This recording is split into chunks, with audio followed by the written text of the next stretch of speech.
Hello and welcome to Skills and Trade. In today's exciting video, we're going to polish these brass plates with the Hope's brass polish to reveal a mirror shine.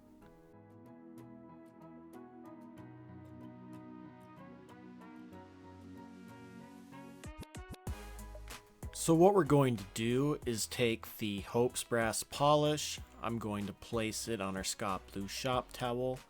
Then I'm going to rub it into each of these brass plates until it's as dark as possible. Then I'm going to grab a second Scott Blue shop towel to wipe away this brass polish to reveal a mirror shine.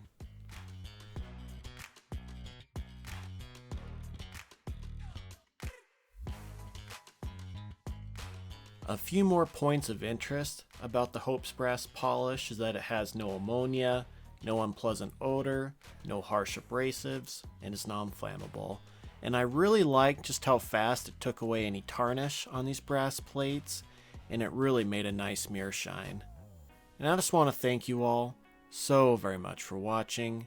Please like and subscribe for more videos. Please leave a comment down in the comment box, and have a wonderful day.